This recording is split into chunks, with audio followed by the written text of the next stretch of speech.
André Comte-Sponville est l'un de ces philosophes qui parlent clairement, directement, avec sincérité et qui ne se cache jamais derrière les mots. C'est un penseur qui aime la simplicité, mais cela ne veut pas dire qu'il sacrifie la profondeur. Au contraire, c'est précisément dans la clarté avec laquelle il aborde les questions les plus compliquées que sa force se distingue.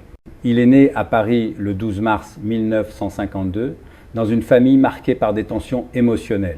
Il a décrit sa mère comme profondément affectueuse mais un peu folle avec des problèmes pathologiques et d'alcool, et son père comme très strict, rude et méprisant, plus malheureux que cruel.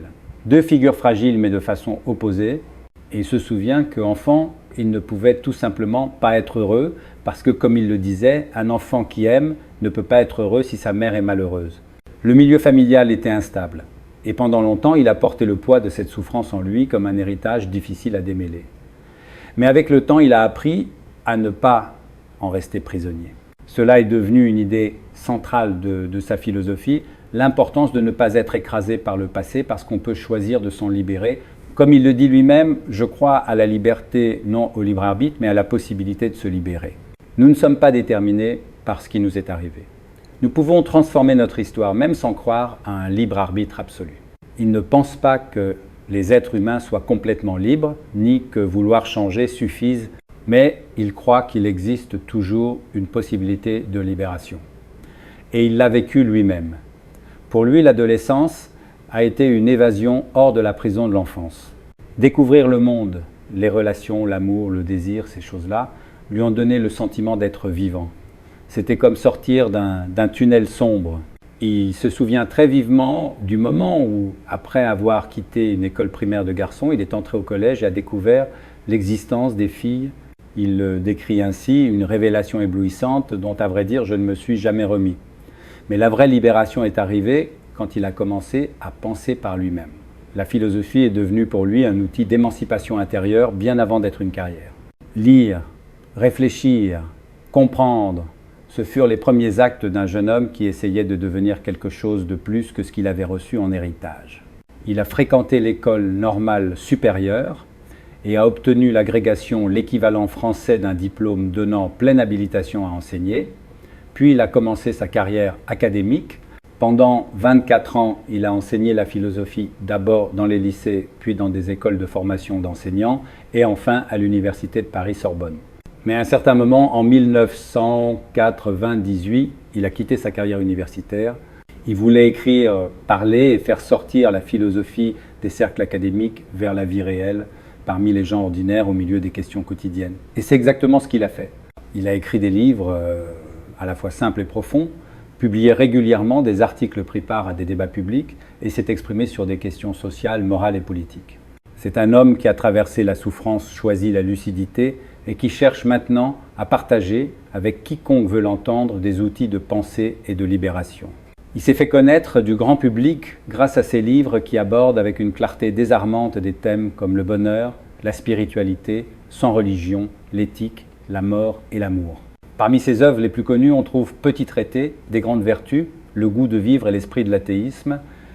Il a écrit de nombreux autres ouvrages traitant de sujets allant de l'éthique à la spiritualité laïque, de l'amour à la mort, toujours avec l'objectif de faire de la philosophie un outil concret pour mieux vivre.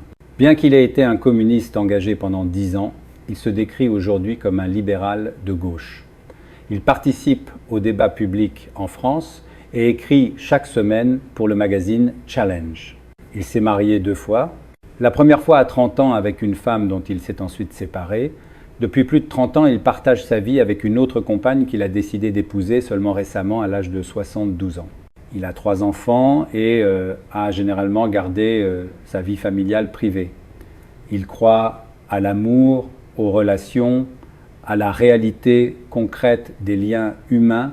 Mais ce qui le rend vraiment fascinant aujourd'hui, plus que jamais, c'est sa manière de démonter l'une des questions les plus enracinées dans la culture humaine. Quel est le sens de la vie ?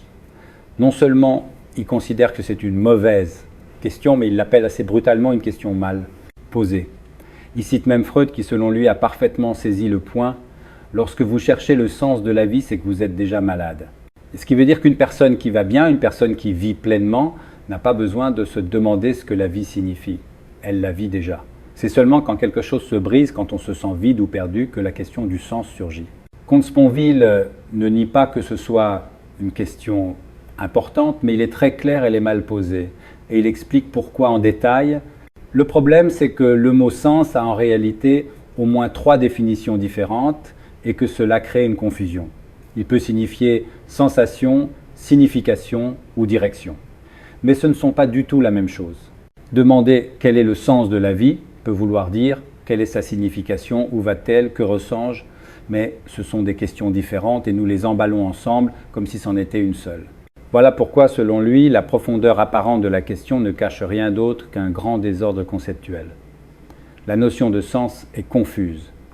Et parce qu'elle est confuse, les gens pensent qu'elle est profonde. Mais non, elle est simplement confuse. Alors quelle est sa perspective? Il dit que la vie n'a pas de sens, mais qu'elle peut avoir de la valeur. Et la valeur ne vient que d'une seule chose, l'amour de la vie elle-même. La vie vaut la peine d'être vécue si nous l'aimons. Selon Comte Sponville, le problème n'est pas que la vie doive avoir un sens. Le problème, c'est que nous insistons pour lui en donner un, comme si elle ne pouvait pas se suffire à elle-même. En réalité, dit-il, la vie est faite pour être vécue, pas interprétée. Ce n'est pas quelque chose à comprendre, mais à habiter, à sentir, à aimer. Et la manière la plus naturelle de le faire, c'est de vouloir la vivre.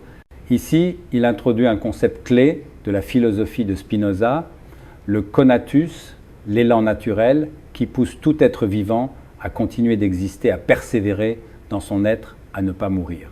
C'est ce qui nous fait nous lever le matin, respirer, bouger, chercher quelque chose sans même y penser. C'est une force vitale. Autrement dit, c'est le désir de vivre. Nous l'avons tous en nous-mêmes quand nous ne le réalisons pas. Comte Sponville résume cela en citant le médecin Xavier Bichat, « La vie est l'ensemble des fonctions qui résistent à la mort ». Et il ajoute ensuite « Vivre, c'est vouloir vivre davantage ». Il reprend aussi à Spinoza une autre idée fondamentale qui renverse le sens commun. Nous ne désirons pas les choses parce qu'elles sont bonnes. Elles sont bonnes parce que nous les désirons. Et cela s'applique surtout à la vie. Nous n'aimons pas la vie parce qu'elle a un sens. Il dit que c'est en aimant la vie qu'elle devient bonne pour nous. Autrement dit, la vie n'a pas besoin de signifier quoi que ce soit pour être pleinement vécue. Il n'y a pas de sens à aller chercher dans les cieux ou dans les livres sacrés. Il y a une vie à habiter jour après jour. Et si nous parvenons à l'aimer même sans réponse, même dans la confusion, même dans la souffrance, alors tout prend de la valeur. Pour lui, simplement, vivre peut suffire. Dans ce sens, l'amour est la vraie question philosophique, pas le sens. Pas l'amour comme idéalisation, mais comme la force qui nous maintient en vie, qui nous fait choisir, agir, tenir. Et c'est précisément dans l'espace entre l'amour de la vie et l'absence de tout sens objectif que se forme sa vision de la religion. Pour lui, la religion est l'une des réponses que l'humanité a inventées pour combler le vide du sens. Une réponse puissante, ancienne, souvent réconfortante, mais il dit que ce n'est pas la seule. Et surtout, elle n'est plus nécessaire. Nous pouvons bien vivre sans elle. En fait, peut être que ce n'est qu'en nous en passant que nous pouvons commencer à vivre pleinement libre. Comte Sponville est athée mais pas nihiliste. Il ne croit pas en Dieu, mais il reconnaît la valeur d'une spiritualité qui n'a pas besoin du ciel pour être authentique. Il dit « je suis athée, mais je suis fidèle ». Bon, ce qui signifie qu'on peut vivre sans Dieu, mais pas sans fidélité. Fidélité à l'amour, à la beauté, à la vie. Fidélité à ce qui compte, même si ce n'est pas éternel. Dans son livre « L'esprit de l'athéisme », il explique que ce que nous appelons le sacré n'appartient pas à un autre monde. On peut le trouver dans l'intensité de l'expérience humaine, dans un amour profond, dans la contemplation d'un paysage, dans le silence d'une pensée claire. On n'a pas besoin de croire en Dieu pour vivre des moments spirituels. La spiritualité ne demande ni foi ni au-delà. Elle demande seulement la présence. Et là, il revient à son idée centrale. Vivre suffit déjà. Il n'y a pas besoin de chercher davantage. Celui qui cherche un sens transcendant caché risque de rater ce qui est juste devant lui. Son message peut sembler déstabilisant, mais il est profondément humain. Il dit que la vie n'a pas de sens, mais qu'elle peut avoir de la valeur, et que cette valeur vient de nous, pas de l'extérieur, des choix que nous faisons, des relations que nous vivons, de l'amour que nous ressentons. Pas de salut extérieur, pas de promesse, seulement le courage d'habiter cette vie maintenant. Et s'il y a une manière de résumer tout cela, c'est peu être dans ses propres mots, ne cherchez pas le sens de la vie. Cherchez plutôt des raisons de l'aimer. Donc, si le sens de la vie est la mauvaise question, qu'est-ce que nous devrions demander à la place ?